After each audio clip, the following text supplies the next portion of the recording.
Sure. Ready? Ready to go. All right, welcome to the February edition of Detroit NewTech, and thank you to the people who braved the weather. There's a little bit of snow on the ground yet from Super Bowl Snowmageddon, and we're really fortunate to have an opportunity to pull off another Detroit NewTech up here in Oakland County this time. And we have some gracious hosts here from Oakland County, and later on we're going to be hearing from Greg, is it Doyle? Greg Doyle is going to be telling us all about Tech 248 and the great things that are happening in Oakland County to support startups and entrepreneurship. Detroit NewTech, as you know, is a place for startups and entrepreneurs to meet, greet, and pitch and get some feedback. Hopefully meet some investors and some fellow entrepreneurs along the way. So tonight we do have a smaller turnout, so we're going to take a moment to meet the people that were brave enough to come out through the weather tonight and do a quick round of the room. And one of our sponsors is manning the camera even, and we could start with Roger Rayle if you are ready, and then we'll go around. Oh, okay. Well, get on camera then. Yeah, so I'm Roger Rayle.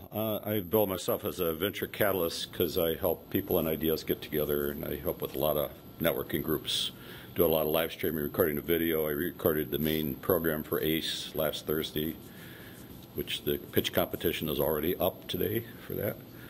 And I do several other groups, A2 NewTech, of which this is a spinoff once a month, and that'll be the third Tuesday of the month. So this is the first Wednesday of the month, that's the third Tuesday of the month, and then there's some others fit in between there. So this is what I do during my extended transition, which is what I call retirement. So let's go over there. All right. Stand up. Stand up. Stand up. Hi, Ian Burris. I'm a software engineer. Not actually doing a startup right now. I work for a company that does infotainment systems for cars. So, yeah, glad to be. What's the name of the company? Electrobit.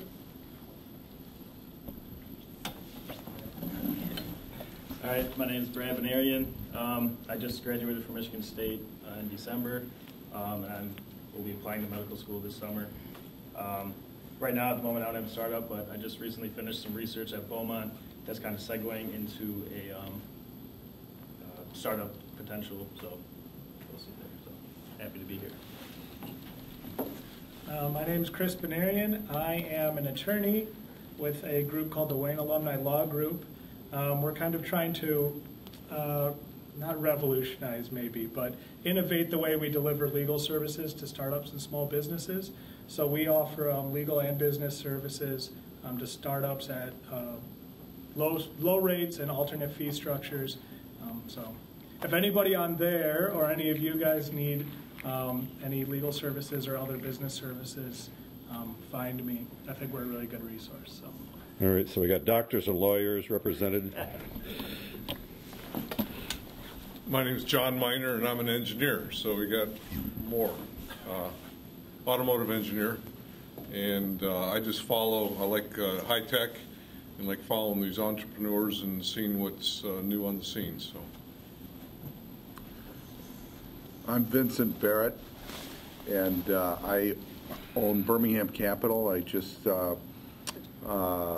became the owner of all the equipment, IT equipment from Munder Capital Management that was recently sold here in town. I think you know Munder. So I have a virtual private cloud, approximately 3,000 virtual servers and petabyte of storage, can spin up hundreds of startup companies, and we're looking forward to moving into that market. I've got IT staff, security staff, and the pricing is probably going to be somewhere in the neighborhood of half what they could get from Amazon or Azure. Hi, good evening. My name is Doyle New York. I'm a managing partner in PAR Global. We are a full-service business coaching firm. We have an office in West Bloomfield, Palo Alto, and Tel Aviv. We work with a lot of venture capital groups that are looking for the next unicorn, if you will. So we fishing for them and connect startup businesses that have potential with money. Yeah, and you were at ACE last Thursday. You were at ACE last Thursday. Right? Don, you want to go next? Hi, my name is Tan. I am a serial entrepreneur. I started electronic medical record software as my first software company, and then sold that. Then we started with Sketchful, which is electronic scheduling software, and now my latest venture is Kidpreneur, which we teach kids K to 8th grade about entrepreneurship and computer programming. So we've taught over 800 kids to date, and DNewTech is one of the things that I love going to just because it kind of gives us resources. It gives entrepreneurs resources to network and just hearing some good startups. I'm going to go there so we can end up with him. Hi, I'm Jeff. I started Buoyance, and I'm working on the first modular drone system. My name is Mike Moceri. I'm the founder and CEO of a 3D printing and software company called Manulith down in downtown Detroit. And I've moved back here about 9 months ago from Chicago from my previous startup, where I started the world's first 3D printing service bureau open to the public. So I'm happy to be here and kind of go into the foray of the Detroit startup scene and introduce you to my new product, which I'll be pitching later tonight, called Maker OS. All right. Great. Well, my name is Greg Doyle, and I run the Oakland County Business Center. You're going to hear a lot more about that, so I'll just move to the front. And are we okay with that? We're ready. Yeah. Yeah, no, that sounds good, Greg. If you're ready to go. Yep. I'm Thanks ready. so much. Thanks. Okay, so there's a couple things that I really wanted to talk to you all about today. First of all, I want to thank you for coming out in the bad weather. You are at the Oakland County Business, Oakland County Executive Office building, and this is part of the Oakland County Business Center. So what I want to do is just kind of go through what is the Oakland County Business Center, what kinds of services do we provide, and then I want to talk more specifically about a initiative called Tech 248 that some of you may have heard about. So I do like to be interactive, so if you've got questions as we go, and I think I have 15 minutes with 5 minutes for questions. So I'm going to try and go through this pretty quick. Hope you can bear with me here.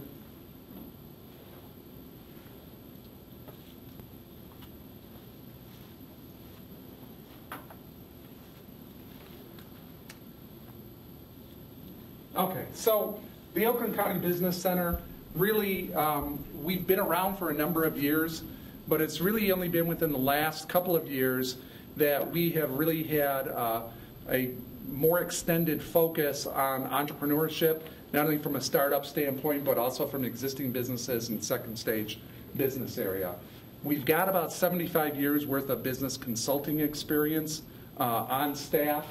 And we provide a lot of different types of services, from financial analysis to market study, market research, all kinds of things to entrepreneurs. The cost for an Oakland County-based company, it's paid for in your tax dollars. So if you're not an Oakland County-based company, we will typically refer you to one of our partners, the SBDC. Some of you may already be working with them. So let me just kind of see if I can get through this. Some of our team members here.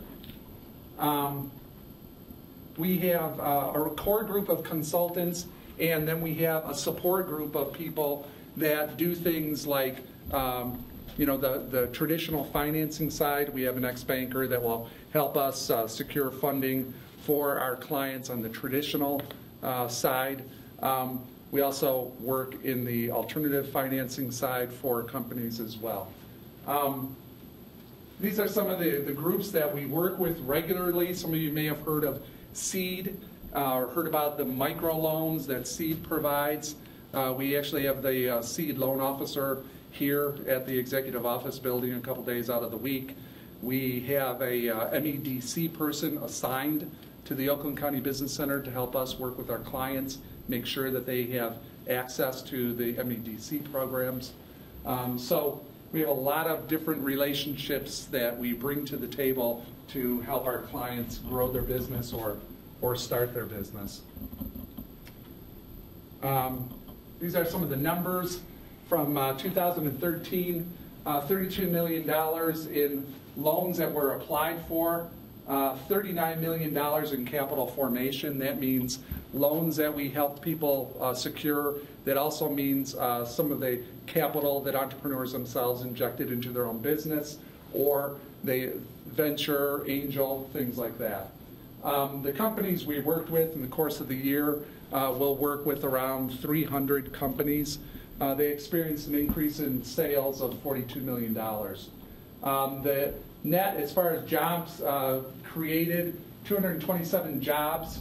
We helped 18 businesses start, and we did around 3,000 hours of one-on-one consulting. So a lot of work through the Oakland County Business Center. And, again, we just want to make sure that, that you're aware of what we do and let you know that you can take advantage of that. So, market research. One of the things being part of the county that we're blessed with is we're able to leverage a lot of the tools that the county uses for various other things, like some of the market research, GIS access. We do a lot of mapping, market research studies. We help people understand where best location is, where their target market is, various things like that.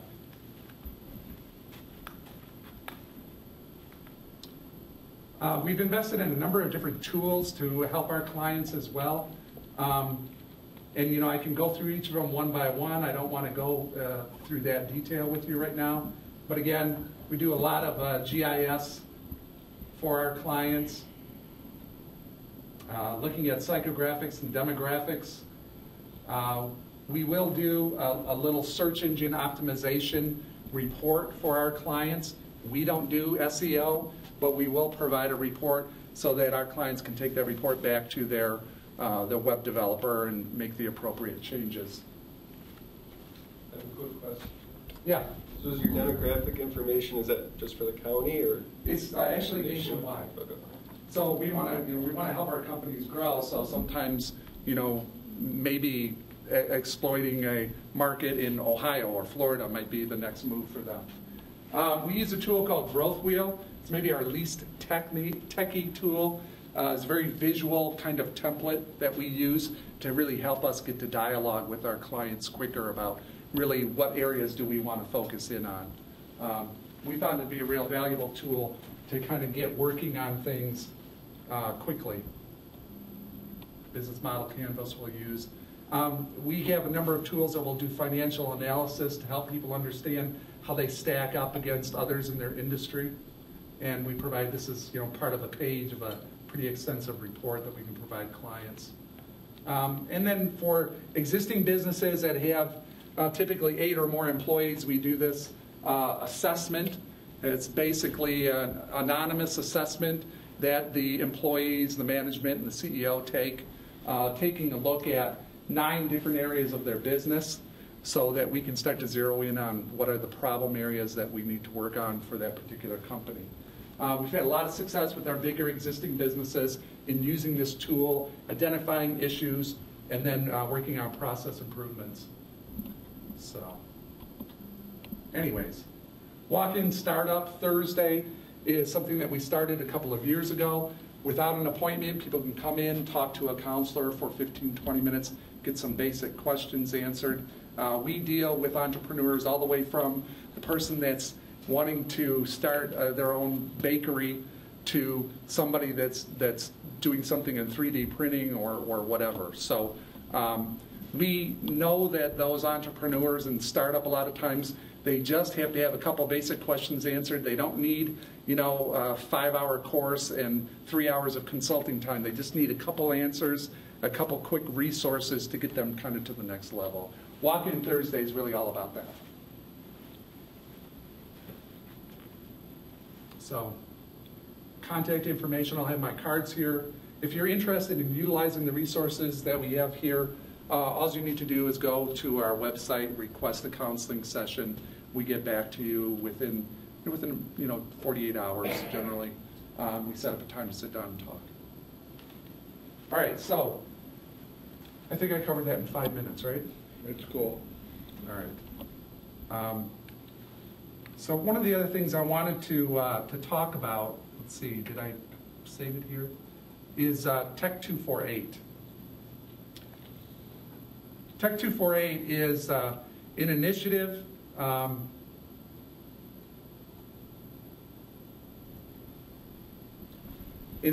that I was asked to lead because it really affects the tech companies in Oakland County, of which probably 98% of those companies are actually considered small businesses. So it made sense for the Oakland County Business Center to lead that initiative. It is part of the services that we offer to our clients, but it is specific to tech companies. So I want to give you background on how it started and where things are at right now. We had maybe about a year and a half ago, a number of CEOs running tech companies in Oakland County come to us and say, what can Oakland County do to help us? And of course our question back was, well, what do you mean? What kind of help do you really want? And as a result of that request, a couple of things happened. One, we started to form a focus group of about 20 tech CEOs, and you'll see some of the other folks that are involved in that focus group as well. And the other part was it led us to start taking a closer look at what is going on in tech here in Oakland County. So one of the first things we wanted to do was see how many companies are really tech companies here. So the answer to that question was surprising to us, and it's surprising to most people that we talked to. Because what we found was there are over 2,000 tech companies in Oakland County, and these are tech companies that employ 2 or more people. So once we include the one-man show, we're up into the 4,000 plus number. It's a huge amount of activity here in Oakland County, and most people are totally unaware of it. When I had the opportunity over the course of the last year to talk to venture capitalists, angels, and so on, basically they say, really? Because that's not even on our radar. We didn't know that exists. So it's more than twice as any other county. It accounts for over 42,000 jobs here in Oakland County. So it's a pretty amazing sector. And what we wanted to do is find out, okay, how can we help? So again, we went back to the idea of focus groups. And these are the people that participated in the focus groups. We had about 20 tech company CEOs and these other organizations that most of you should know all participated in a series of three or four focus groups to really start to analyze what is it that you want, where do you need help, and how can we help. So what did these tech CEOs tell us? What did they say? Here were the comments. Talented companies are being actively recruited to leave Oakland. They wanted help in attracting talent, just like every other tech company out there right now. They wanted also help connecting to each other, because most of them were unaware that there were so many of them here in Oakland County. Create an event, draw some attention. They said that we needed to create some buzz, but they also said, geography is kind of an issue. Oakland County is so big, it's kind of hard to travel from one end of the county to the other.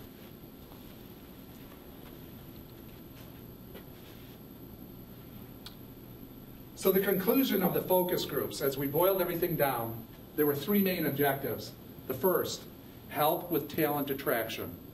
The second was really help us connect to each other. And the third was help us brand this area as a tech hotspot. Those were the 3 things they wanted help with. So early steps, we did a number of different things, very basic things. We just secured a URL, and we built a page, a landing page on advantageoakland.com called mitech248.com. We started to look at local networking events that were already happening out there, like this one. Southfield had their tech talks, and there were a number of different meetups and things that are going on out in the county.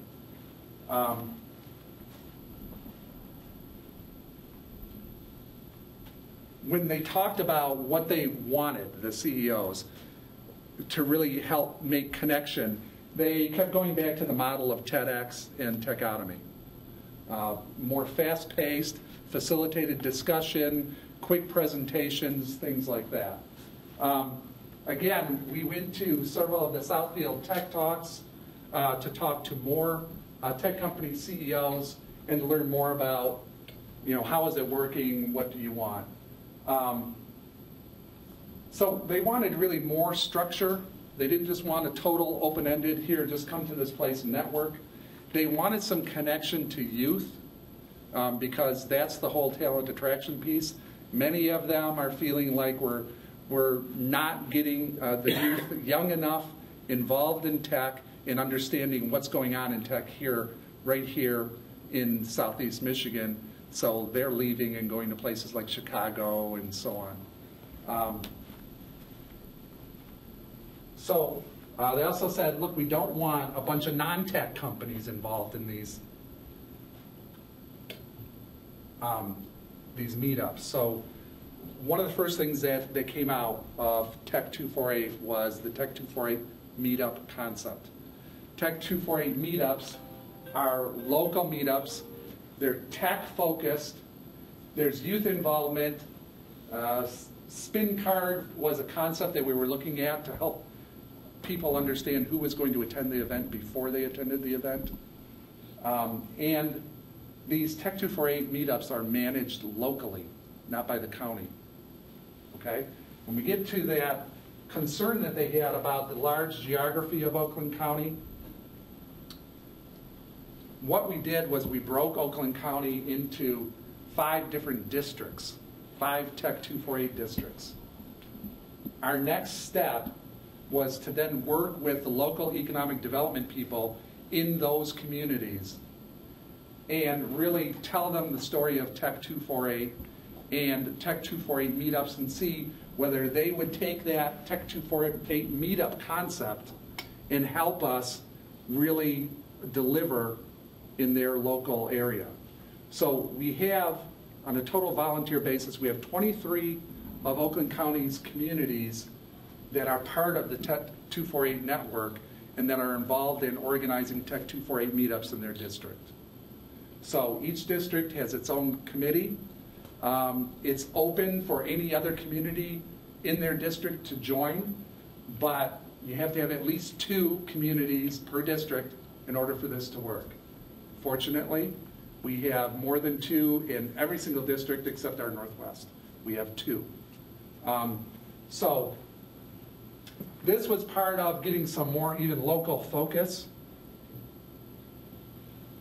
We also are using what we call a tech company CEO champion. So right now, these communities that are in these districts, for instance, the Southwest District consists of Wixom and Novi, and Milford, South Lyon, and Lyon Township. Each of those economic development people from those communities are actively recruiting someone to be their Tech 248 CEO champion. So what that means is they're looking for someone that's a CEO of an existing tech company to help them organize Tech 248 meetups in their community. Help them recruit speakers, things like that.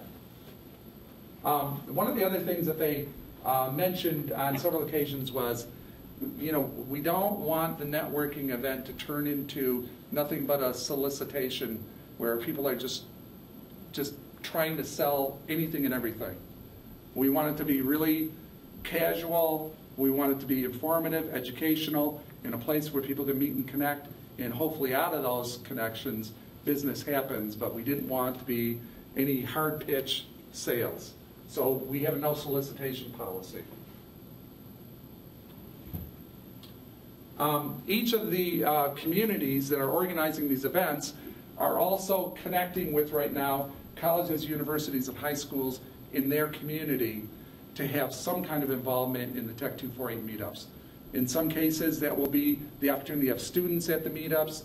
In other cases, it will be the opportunity to have someone from those organizations talk about what's going on with youth and what new programs are happening at the high school around tech, things like that.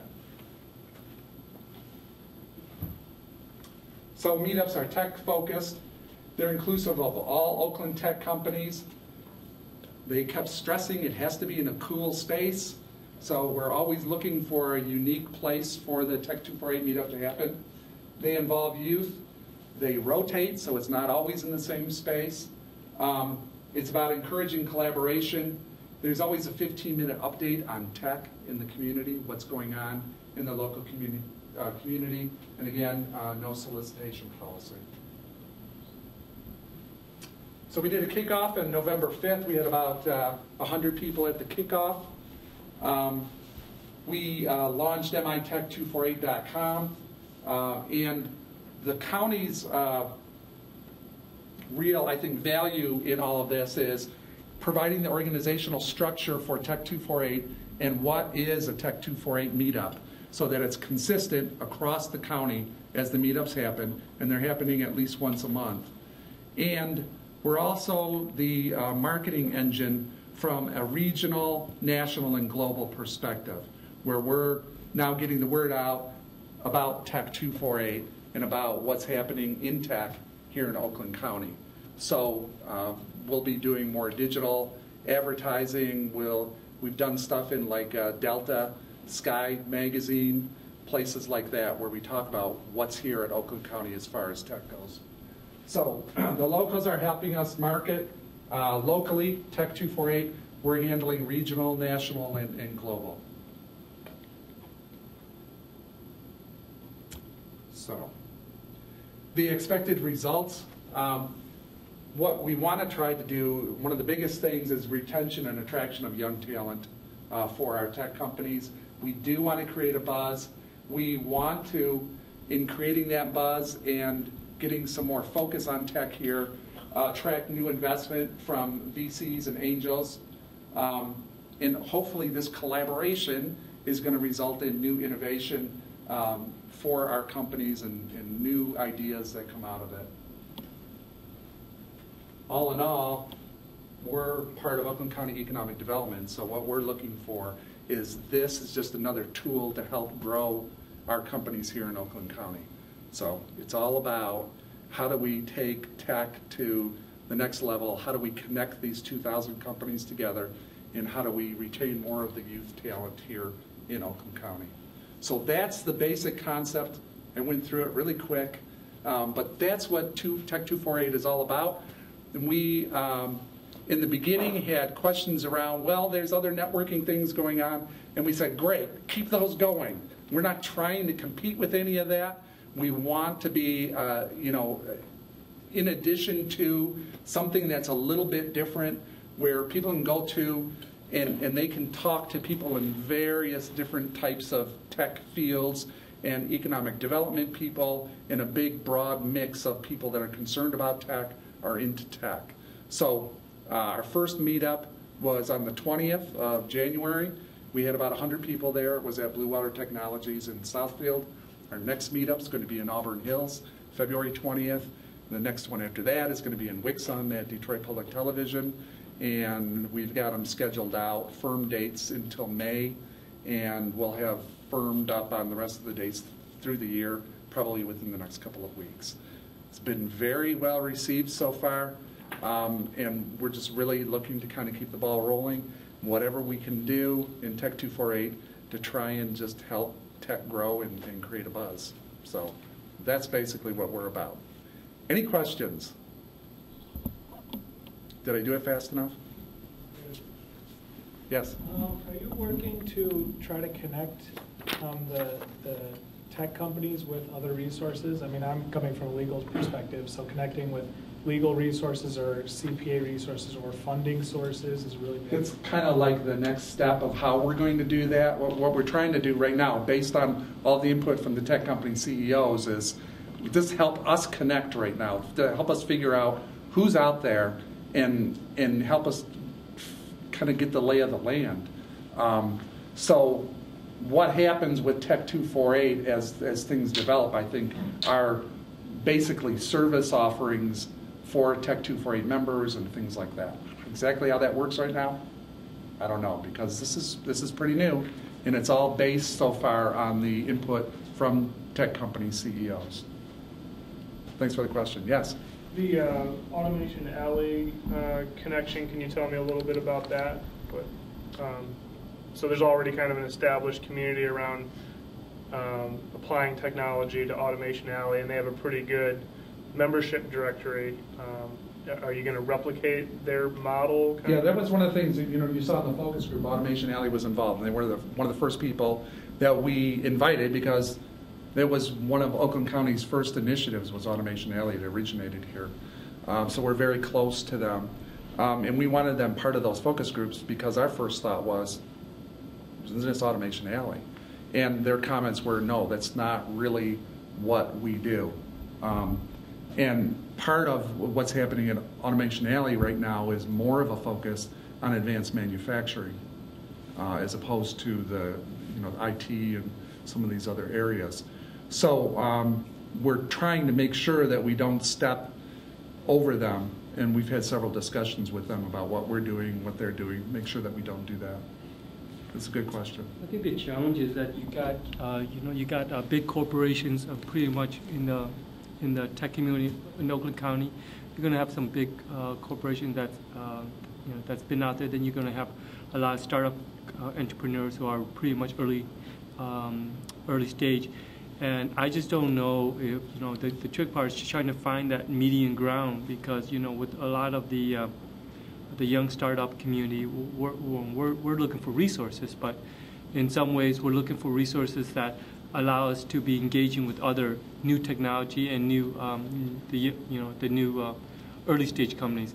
Now you kind of mesh that with companies that's been around. There's a lot of manufacturing and a lot of automotive company here, tier suppliers. Don't get me wrong. I mean, they've been around a long time. There's a lot of experience there. There's just, you got to find a way to kind of hone up, kind of make the two work together, because I think going back to grassroots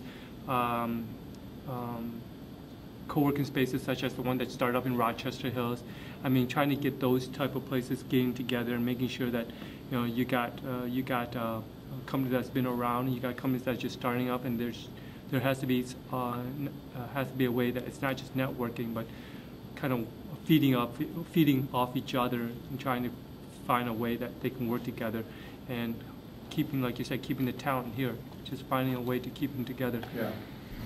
Yeah, and that's very comparable to what we heard from other tech company CEOs. So we're not going to be able to solve all of those problems by any stretch. What we're trying to do is kind of create some kind of focus to say, wow, there's a lot here in Oakland County that is going on, and how do we help try and connect CEOs and opportunities and so on. And I think as it develops, hopefully our meetups will continue to be successful. We'll get more of a buzz, and there's going to be more people, tech company CEOs and others, that are going to say, did you think about this? And this might be a great way to connect people. Here's where we're kind of missing and we need to tweak things, and we'll take a look at that and start making adjustments accordingly. But we're hoping, I mean, at least from what we're seeing from an economic development standpoint, we're seeing in the first meetup, we're seeing companies that none of us have seen before, which is a good sign, I think, for us, in that this is, attracting a broader base than, for instance, the Oakland County Business Center, saying that we do, consulting and education and so on. It's kind of a different thing. We're seeing new companies that have never really been in contact with any of us before. So I'm thinking some of them are coming out of the woodwork, and some of the other folks like you will be able to meet some new people that you've never met before as well. And some great things will come out of that. Yes? Yeah, I think one of the big roles that you can play is, because you're kind of the central focus for it, you already have an inventory of the companies. Expand on that, let people that are thinking about becoming a startup have another list for them. Here's some people that want to get into entrepreneurship, and then list places people can meet. Let them submit their calendars. Have like an aggregated calendar that you subscribe to, so you can have, here's a calendar of events that are going on in Oakland County. it's kind of like, then you feed that into the MyQuest calendar that gets sent out once a month. Here's all the events that are going on in Michigan. Here's all the events that are going on in Oakland County. Yeah. And then people at least look to you as a resource for here's who, where, what, when. Yeah, I think there's a lot of great ideas like that. One of the things we have to be careful about is we've got very limited resources at the county. And that's one of the reasons why with Tech 248, we've conscientiously gone out to the communities locally and said, let's really collaborate on this. You guys have part of that workload. We'll take part of it. And when ideas like that come up, we're going to need to look at how do we do that from a manpower perspective in a way that's going to make sense for us. Well, like the community calendar, basically you get their calendar feed. Mm-hmm. When they change their calendar, it automatically shows up in your calendar. That's the way to do that. Then you don't have any, all you have to do is moderate it when they first apply. Right. And that's it. Right. You don't have to post each of their events. Yeah, and there's a ton of events going right. on. And that way, you have it all in one place. I'm a big proponent of community calendars, focused on different areas. Well, and not only, the conversation came up earlier just around, you have a lot of resources. You have a lot of organizations that are providing entrepreneurial services. You need that list too, right? But we're not all talking, we're not collaborating. Entrepreneurs don't understand where they should be, when. Are they in the right place to get what they really need at that time? There's a lot of work to do around all of that. And Tech 248, from a tech side, can start to do a little bit of that, I think. Yeah, you're going to grease the skids. Yeah, yeah. But it's, you've got so many organizations that are doing things differently right now that it's going to take some time to really get some focus and coordination in the ecosystem here. That's my opinion. Other questions?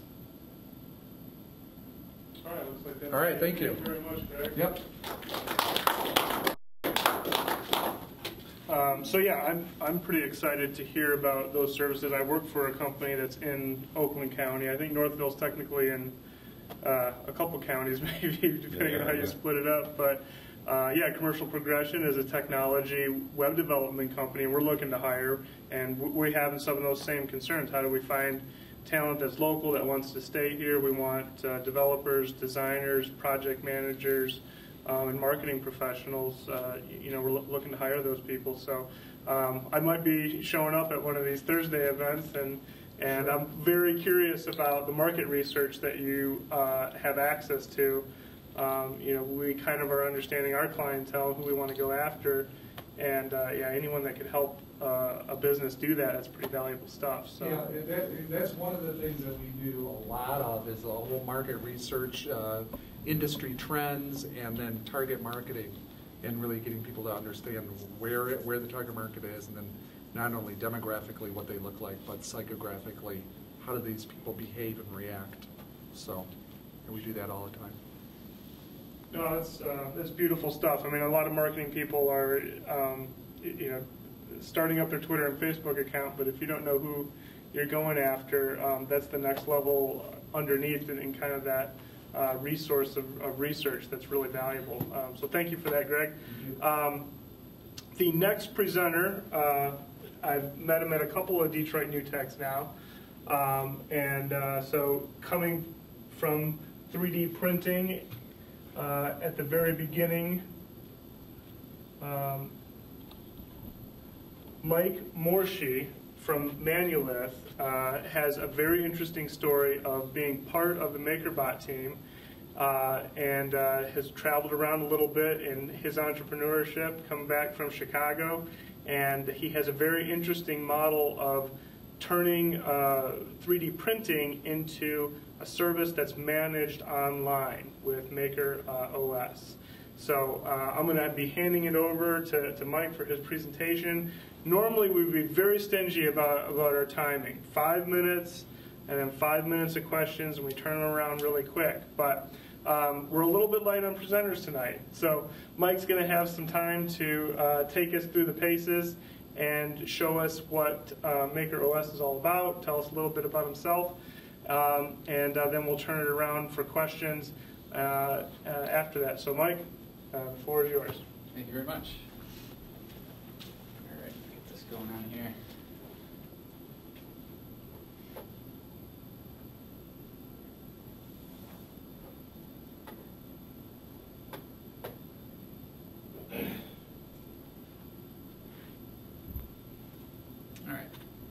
All right, like Shane said, my name is Mike Moceri. I'm the founder and CEO of Manulith. We're a 3D printing service provider company downtown in Detroit, and I'm presenting today Maker OS. But before we dive into Maker OS and our new product that we're bringing out there, Shane had mentioned that he wanted me to mention my past and kind of how I came back to Detroit and find myself building this company out here. So I guess to start from the very beginning, how I got involved in the whole 3D printing industry was really in its infancy in terms of the open source movement of 3D printing back in 2010.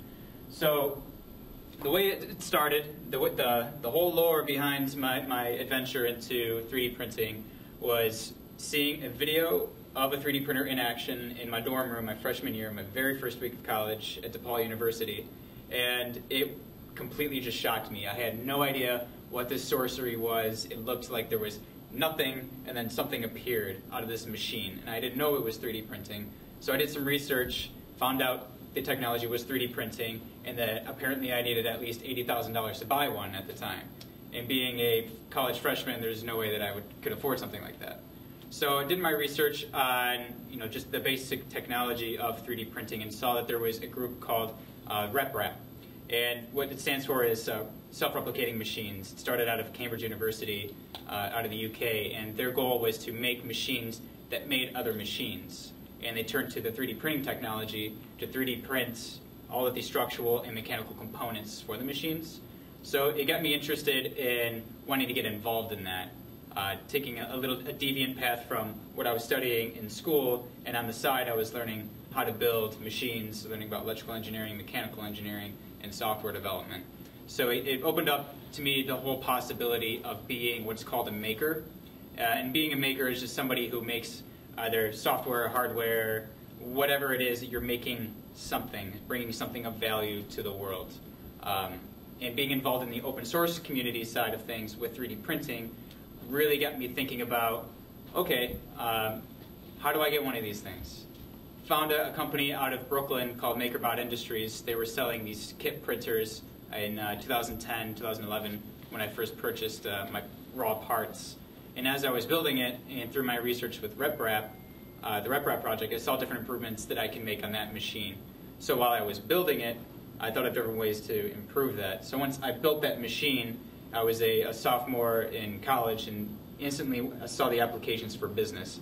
How could I take this technology, commercialize it in my limited resources as a student in college? How could I make money doing this? So I went to the different artist communities in Chicago and the different entrepreneurial communities and sought after different inventors and sculpture artists who wanted to make something physical. So I approached several different artists, made some art sculptures for them, approached several different young entrepreneurs, part of the DePaul entrepreneurial community, and helped prototype products that actually eventually got commercialized, and they're out there in the market. One of the products that I helped initially is called MUABS. It was a infrared camera system that slapped on the back of your iPhone.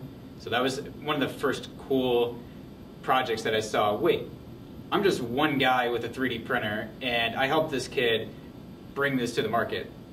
How about we try this on a bigger scale? So I looked at different 3D printing companies around the country, around the world, and typically they were companies, multi-million-dollar budgets, buying machines that were multi-million dollars. And I saw an application to use these smaller open source machines, modifying them to the point where they're at the quality of these larger machines, and then starting a service business around that. So I eventually ventured out there to the artist entrepreneurial community, found an investor to start the world's first 3D printing service bureau and retail shop in downtown Chicago. And from there we started printing a lot of things for multinational companies, and we really helped foster a lot of the innovation for the hardware-based startups in Chicago and around the Midwest. And it got me thinking, what is the real application of 3D printing? What is it best used for? When people sometimes think 3D printing, they just think prototype. To me, when I think 3D printing, I think helping smaller entrepreneurs, small, medium-sized companies coming up with new innovations, bringing that access to manufacturing and bringing it down to a group of people that would not have access to those types of tools. And with that, we saw a big spur of these different cool products coming out. But in doing so, to segue into Maker OS and why I came back to Detroit, is in doing so in that process, the whole process of bringing clients in, doing projects, and then actually executing the jobs was very unstandardized. There wasn't really anything out there in the new manufacturing, new tech industry that was a good solution or pipeline for that. So I'm a very process-oriented thinker, and I thought of, I can come to where the real manufacturing started, to learn and be mentored by the masters of industry down here in the incubator of innovation, Detroit, Michigan, and learning the different processes of different new tech and new manufacturing, and how to apply 3D printing to that. And it got me thinking about solving these problems that new manufacturing 3D printing companies have in acquiring clients, quoting them, executing jobs, and just managing the front and the back end of the business. Since it's such a new technology, there's a lot of inconsistencies with different systems that were built for different manufacturing processes. So to kind of jump into our problem that we had at our shop in Chicago, we were running into issues, big bottlenecks with all these different clients. You needed to have a dedicated person quoting all these jobs, and we could only amount to quoting 10 jobs a day. But in a high volume operation, you need to pump this stuff out. So there was a big backlog in trying to get orders in, which ultimately we tried searching for a solution with Salesforce, which some of you may know is a cloud-based CRM system. But when we were doing that, we had to do a lot of custom development to make it fit our style of operation.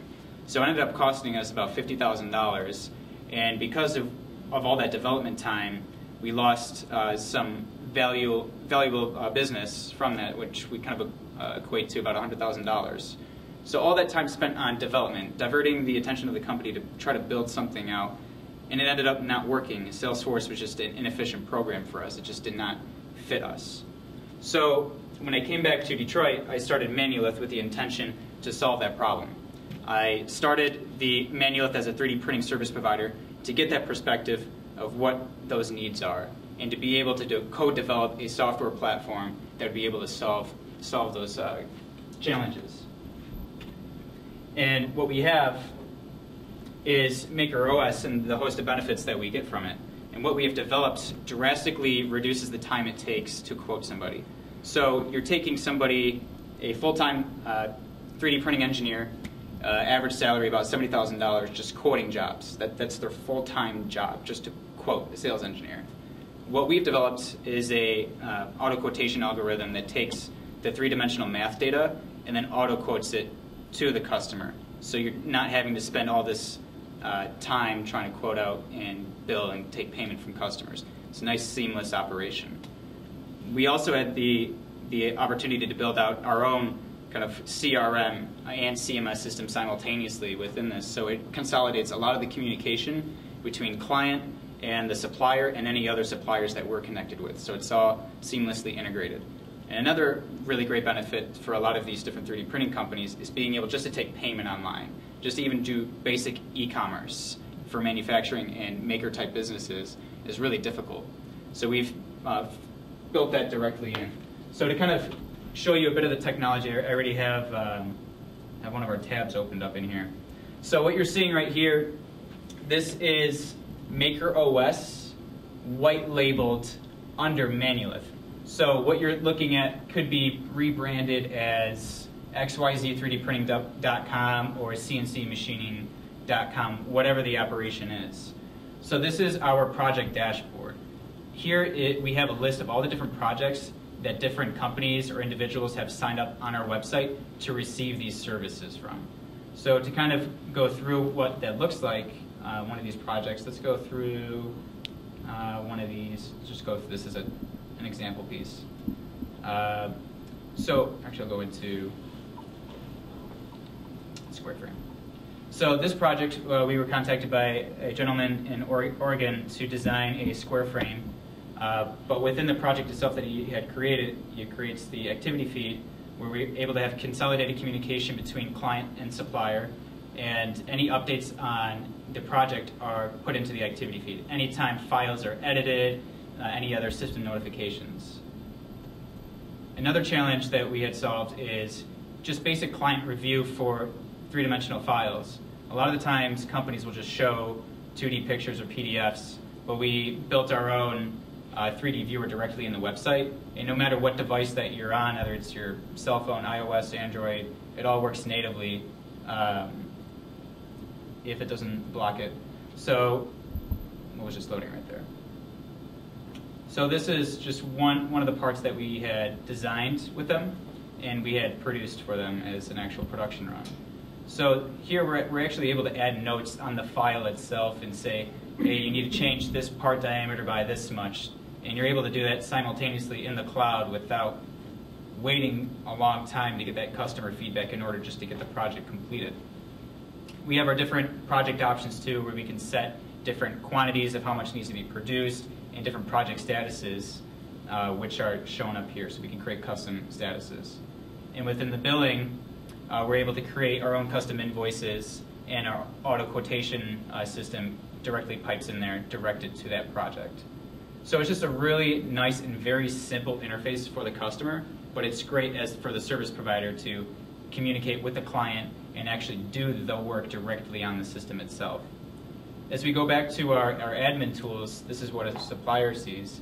You can see all the payments. I won't go in this because it shows other customer data, but it goes and shows all the different payments that are gone through. You can run financial reports for your business, seeing where your projected sales are and where you actually are. So it almost works as a feedback loop into knowing how successful you are in your sales and just running your business. We also have an integrated phone system where if you're dealing with a lot of subcontractors, you don't want them giving out their phone number. Instead, you want them using your business number. So it's just an integrated call routing system where you're able to enter in your phone number and call using the business phone number. And you can pull customer phone numbers too from their customer profiles under the users tab. So all of that customer information is nice and consolidated on here. And this is just our user base that we have, but viewing it from the perspective of one of our clients. Let's see, I can log in here. So this is what a customer sees from their end. And they have the same type of functionality within the actual project itself. And I can return as myself in here. So that's just a bit of the technology side there. I'll get back into the presentation mode. So when we're looking at our different competition out there, there's three main competitors in the space. They're all based out of Europe. The first one is Protocow, and the second is FabNami, the other is Materialize. Out of the three, Materialize is the largest company out there, and then they have the largest selection of software tools for 3D printing companies. But their software tools start at around, for the one that we're specifically talking about, start at about $25,000 on an annual service contract. So as a 3D printing startup, that's out of the question. There's no way that growing companies will be able to afford that outright and be able to scale their business because of all the extra development time that's required of that product, where it's more of a plug-in rather than a standalone application. For the other two competitors, FabNami and Protocow, it's just one aspect. When I had mentioned the auto quotation system, that's essentially the only thing that these two competitors do, where we provide the whole CRM aspect to it and all the online payments directly connected in a single, easy-to-use web app. And there's no custom coding whatsoever that you need to use for Maker OS. All you have to do is enter in your company name and plug it in through a subdomain, and it's already there for you hosted on our site without any type of backlogging or anything on your end to get things up and going. So from the moment you sign up on Maker OS, you can get up and going and run your business on it instantly. For the market, to reiterate where we're going after, it's categorized as the 3D printing additive manufacturing industry. And the amount that the industry has grown over the past few years has been consistent 35% growth. And what we ended at last year was about $3.5 billion was the market for 3D printing. Half of that was 3D printing service providers, not just systems, software, and materials, but service providers, people offering 3D printing services to other industries, whether it be aerospace, automotive, what have you. Directly into the 3D printing market, we're looking at the $967 million just spent on the actual production of 3D parts. That's where we're making our money off of how our business model works, which is a transactional model, meaning that anytime one of our service providers makes a transaction using Maker OS, we take 6% of that transaction, which pays for all of the hosting and all of the other customer management and everything that we help our service providers do. So it's very risk averse as opposed to spending a very large upfront cost in having something developed and having a larger system implemented itself. So some of the milestones that we have reached since we started in June of 2014 is we have over 155 alpha users that are on our Manulith Maker OS account. So we have these people, these 155 users, started 121 projects on our site. So we're gathering a lot of great data on how people are using this site, how they're spending their money, what they need, and discovering what we can improve upon that. And through that, since August, since we've launched our internal alpha of Maker OS on Manulith, we've generated about $30,000 in revenue, which is a great test bed to show the real power of being a no-name 3D printing startup in a very large engineering community, yet we're able to capture a pretty sizable chunk of that in identifying our niche market and who actually needs these 3D printing services. So next up, what we have is our actual beta launch, which is taking Maker OS and implementing it in with different 3D printing service providers. And we have 10 that are already signed up, pre-registered. They range from everywhere from New York, Colorado, LA, and in Texas. So we have a good geographic spread on these 10 closed beta users, but they're also part of different industries. So we're looking to gather different data on how they use the system and how we can better improve it. The next step after that is doing an actual public launch later in March or April. So coming down from what Maker OS is, the best and easiest way to really get yourself involved in Maker OS, even if you're not a 3D printing service provider, is if you have a service-oriented business, you can benefit from this. There's a much larger market that we're not jumping into right away. Where we're jumping right away into, again, is the 3D printing market, and we would like to see that grow with our product. So again, my name is Mike Moceri. You can email me at mike@manulith.com or go to makeros.com, sign up for early access beta, and you could have access to seeing all the different features that we will be releasing very soon. Now I'd like to open up to any questions that anybody has. Mike, we're going to take a quick pause here. Change tape. Yep. Find another question. Thank you for your presentation.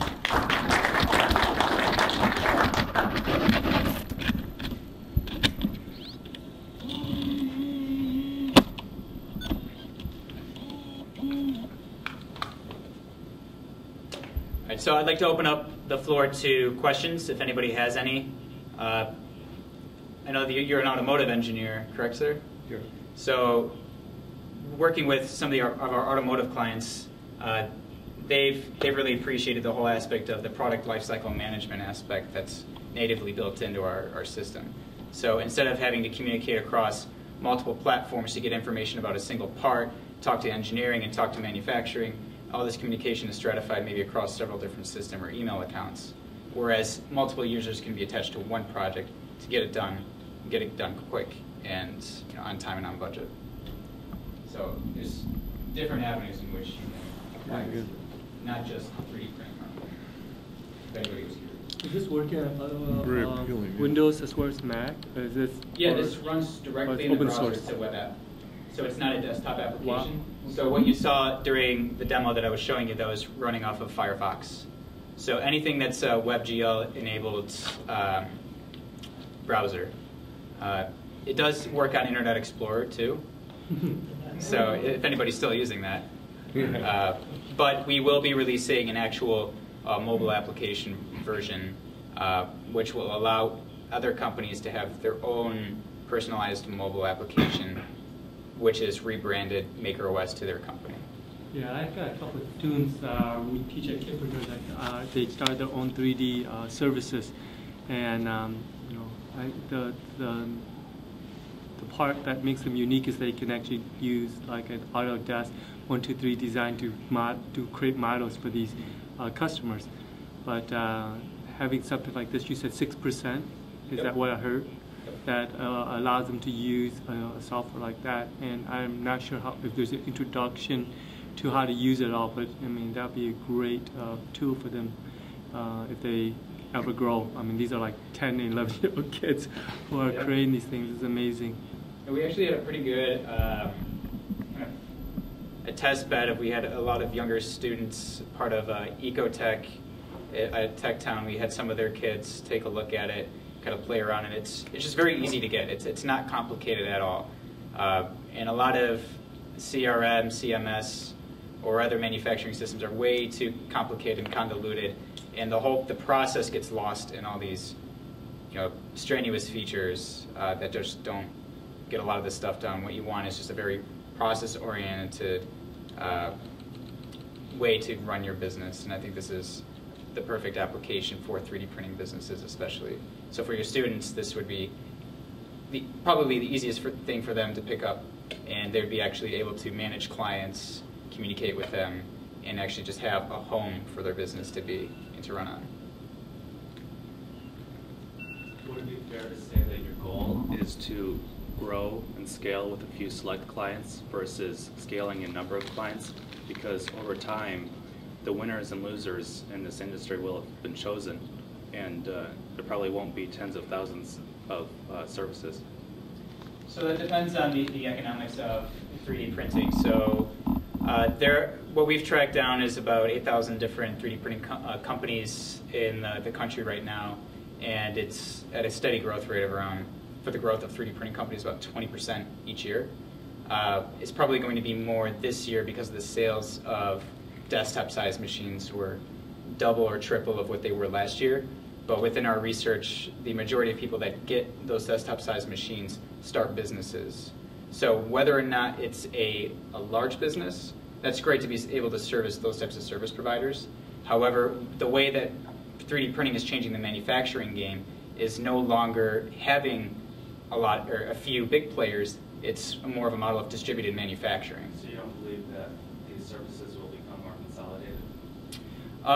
At a higher level, yes, it depends what they're going to be doing, but as the tech evolves and the dissemination of the actual machines gets out there, it's like saying that there would only be a few web development companies out there, but there are thousands of them.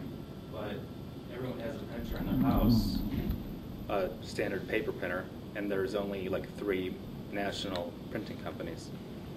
Yeah, I mean, it depends on what type of technology you're using, but through our studies, it's really been worth getting into the 3D printing market, and it addresses a lot of these infrastructural problems of the process of running a high-tech manufacturing business. That's why we're not setting our sights just on the 3D printing market, because you can argue that there's an inevitability, and it's inevitable that more people will have 3D printers and hence reduce the need for 3D printing services if the technology ever gets there.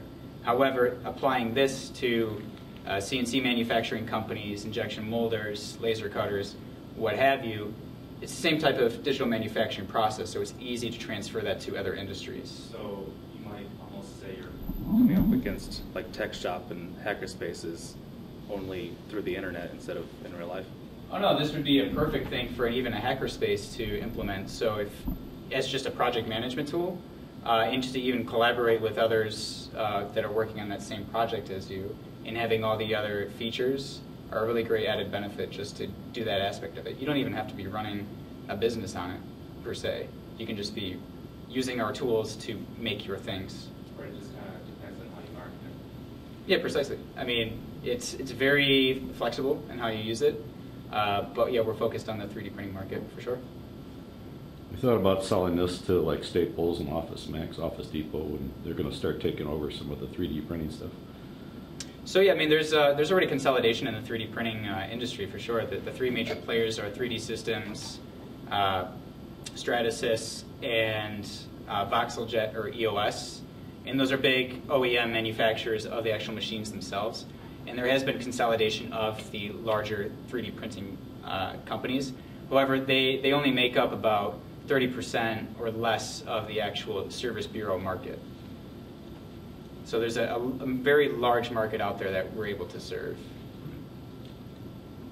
So to clarify, so do you actually have modeling tools, or it's just the viewer? It's like a 3D. Those are things that are in development. However, right now it's just the viewer tool itself. I'll go up to A couple of questions. One of the things you first emphasized was this ability to quickly quote. And I think it took me a couple minutes after you had presented the product to understand, okay, that whole product is what makes the quoting process quicker. And the reason for that was I don't understand what the quoting process is without the CRM integrated with so on. So I think, for the next time you present, maybe making that clear, like today, this is how typically the quoting process is and how cumbersome it is, and this is what our product does, and it saves this much time, effort, and so on. Because I think that's, hopefully those numbers are big. I mean, right now, quoting, you can do 10 a day, I think you said. Yep. So now with your system, how many can you do? Theoretically unlimited. Because now it's basically all being done by the system, right? Yeah, it's automated. So when I mentioned the auto quotation system, that's just basically you call it an app within Maker OS that takes 3D files that is submitted by a user and automatically quotes it according to the user's parameters, what material, size, and quantity, and different finishing techniques. So it's instant in getting the quote. However, it's up to the customer to make the buying decision. And that gap is typically really large in any service-oriented business if you're not able to quote quickly on it. So your acquisition of actually converting that lead into an actual paying customer is greatly reduced. So we take a process that takes, on average, 30 minutes to do a quote for a 3D part, and then reduces it down to 9 seconds or less. Yeah, that's a great statistic. Mm-hmm. The other question I had was when we were talking about your target. I know like the startup hits it, but where do you think the top end is where a company of such and such a size is maybe they're too big for what you're doing, or they're not the right fit, or is there more definition around that you've been able to Sure, yeah, so good question on that end. We've identified really kind of 3 segments. It's pretty easy to distinguish whether a 3D printing company is a startup just based on how much revenue they have or what machines that they're using, and medium size if they've been around for a while, what market that they're going to, or the larger ones, the guys that are making more than 25 grand or more a month just on 3D printing services. So we've nailed it down to industry specific, what industries they go after, how much revenues that they're projected to make or we project that they're making, and the actual size of their company and their customer base, how many people that they're targeting. But it gets to a point where really the scalability of this system can be implemented at the startup person level or at the higher up level. The only barrier from getting a high-end manufacturing customer onto Maker OS is just the data transfer between their old system to the new one.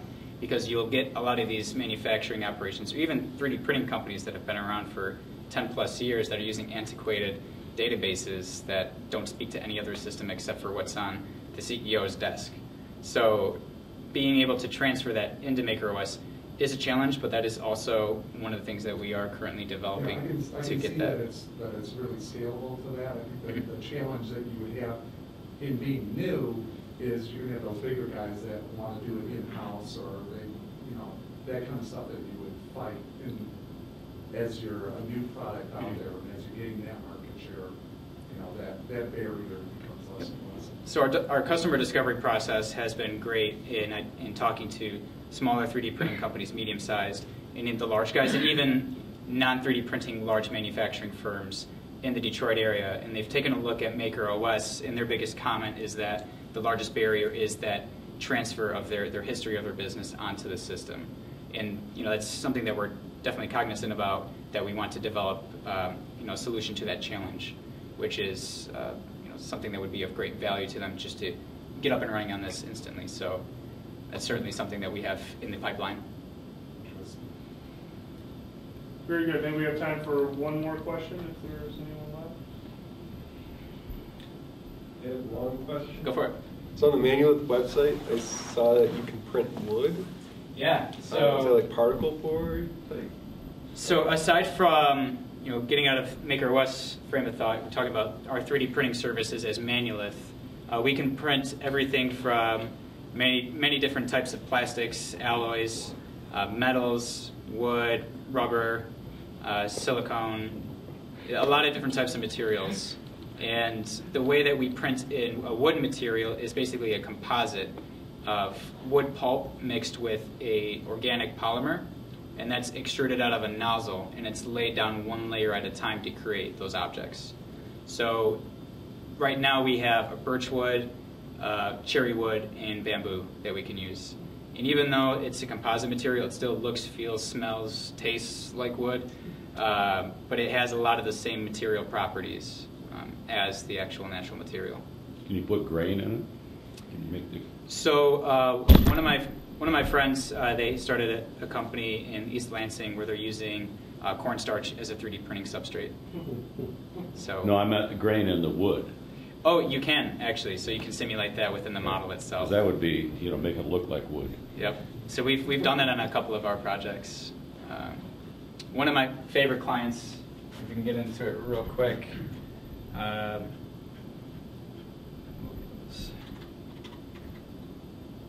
So this client used to make, or she makes these baby mobiles, the things that hang above a crib. And let's see, they're these things right here. So they hang above a baby's crib. She used to make these baskets out of wicker by hand. And her business was growing rapidly on Etsy, and she didn't have enough manpower to actually create these fast enough. So she tried looking for different manufacturing processes to get these made. She looked to China for injection molding. She looked to a bunch of Detroit suppliers. You know, nobody was able to take her order because she was quote unquote too small. However, she came to us with a challenge, and we just so happened to be able to create things in wood. So not only were we able to make something that looked like what she wanted, looked like the product that she wanted, but we were able to actually make it in the material that she needed. So within a period of 2 days, again showing the power of our system, we were able to design, create a prototype of the model, and produce 1,500 of them in less than a week. That's a great story. If anybody else in Detroit can do that as an injection molder, I'd be really damn impressed. However, we would love for that to happen to all the different manufacturing suppliers to implement Maker OS to make that a reality. Because time and time again, we get frustrated customers that try the whole Detroit manufacturing route. However, you know, due to their overhead costs on quoting and client management, their prices are way too high in order for them to have that access to these other companies. But by having Maker OS implemented in their process, they're able to do a higher volume and be able to manage that business much easier. So just like with this story here. So not only are we prototyping, we're actually producing with this stuff, but it's possible because of Maker OS. So it's putting the 3D printing technology in context, and this is the killer app for that technology. Very good. Thank you for your presentation.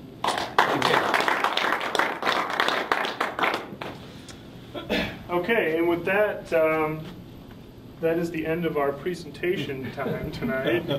And we do have a little bit of time left over. We usually do a popcorn from the community if there's any announcements or events You want that to need to mention be the announced. sponsors? Yeah, and we should mention the sponsors as well.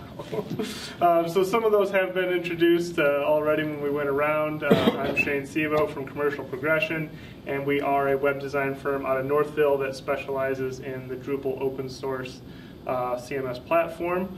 You met Roger Rayle when we did the first roundabout, and sitting right behind him is also Tan Tran from Kidpreneur. And our host tonight is Oakland County and Tech 248. Thank you again, Greg Doyle, for hosting us this evening. We do appreciate that. Am I missing anybody from the list? Probably. Let's take a look real quick. Wisdom, Start Garden. Yeah, so just going down the list here, Start Garden. Mentioned Kidpreneur and gave her a shout out there, Bisdom and Quicken Loans, and going up north a little ways into Mid-Michigan Innovation Center. I think that's everybody on our current docket. Thank you so much for your continued support of Detroit NewTech, and with that, events. Switch around into community news, events, or any popcorn style announcements from the audience. There is a meetup that I'm part of hosting out in Ann Arbor called Speaking of Design, and we're going to be hosted by Atomic Object at their Ann Arbor location. It's a pretty interesting presentation from a fellow named Matt Fletcher of Atomic Object, and the subject matter is what is good design, and it kind of comes out of an academic research project about the elements of design that, by the numbers, end up becoming the ones to prioritize. So a pretty interesting presentation and opportunity for discussion. When's that? That will be next Monday, February 9th. Okay. And there is a meetup for it. Yeah, I'll mention a couple things. A2 New Tech is the third Tuesday of the month, so that'll be in Ann Arbor at the law school's new South Hall. So it's every third Tuesday of the month. It's pretty much the same format, except we don't have a featured speaker. We just do the 4 or 5 young companies. But we always have a lot of networking afterward. The other thing that's going on right here in Oakland County, I don't know if you know about it, Greg, but and I'm not quite sure when it is. I think it's in March or April. Is Ignite Automotive. I think this is their third one. They had a couple of years off where they do the Ignite program, which is like a mini TED Talk, but around automotive things. So, I mean, yeah, cool. Engineers in the audience would appreciate this. You know, what's new in automotive. And It happened before the auto show. say again? It happened before the auto show was over. Yeah. Anybody else got any events? We have our next Tech 248 meetup. It's going to happen February 20th in Auburn Hills, starting at 2:48. Because I want to make a little fun with the Tech 248. So basically 3 o'clock. You can register for that event at mitech248.com. So just go in, and if you're interested in participating and meeting some new people, it's a good event. It's a free event if you live in Oakland County or for anybody? The events have been free. This one is a $10 fee for it. Again, I always mention this. If we have events or something and you want more people to come, put it on the comment section for this meetup. And that way people know. Is next week. Say what? Detroit Entrepreneur Week. Oh, yeah, right.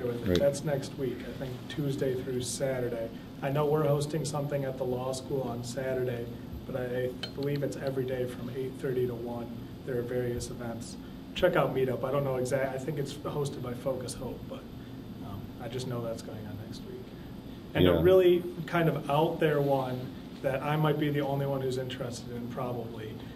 But we do a meetup called Legal Technology and Innovation. If anybody is interested in, we're kind of tossing around the idea of eventually doing like a legal hack. We're trying to come up with ideas on how to better deliver legal services, and that includes through technology and different innovative solutions. So if there are programmers out there or whoever who might be interested in that kind of thing. Yeah.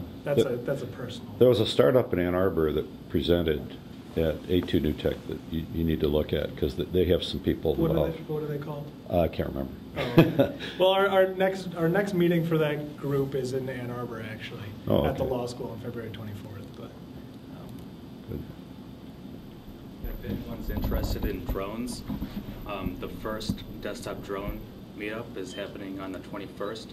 I don't have a space yet, so. Where? What city?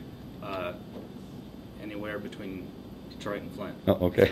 So, you can go to meetup.com/desktopdrone, and there's cards over here. Yeah, and along those lines, I started Ann Arbor Video Interest Group, so if anybody needs or does video, we had a couple drone presentations already. We meet the second Wednesday of the month, so it's next Wednesday that we meet in Ann Arbor. It's a2vig.org. So it kind of overlaps with a lot of the entrepreneurial community when you have to get your word out about things. Okay, I think there might be one more. Yeah, I mean, I don't know if it's the right crowd to that or not, but I have one client that they're looking for any company that develop advanced sensoring technology in any kind. So if you know any tech company that develops sensoring technology for any purpose, they're interested in looking at. They're buying anything under the sun to do with sensoring.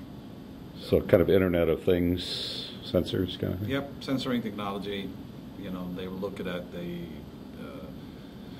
in the last 4 months, they bought 12 or 14 companies in Michigan that are developing sensoring technology. So. Cool.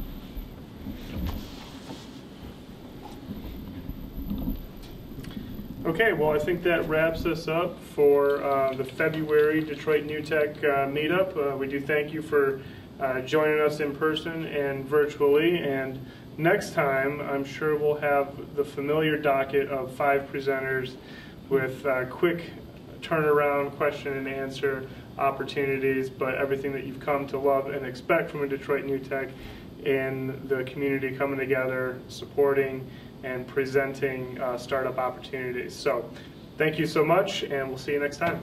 Yeah, we should have at least 3 right now, right? 3. The ones that didn't show tonight. Right, exactly.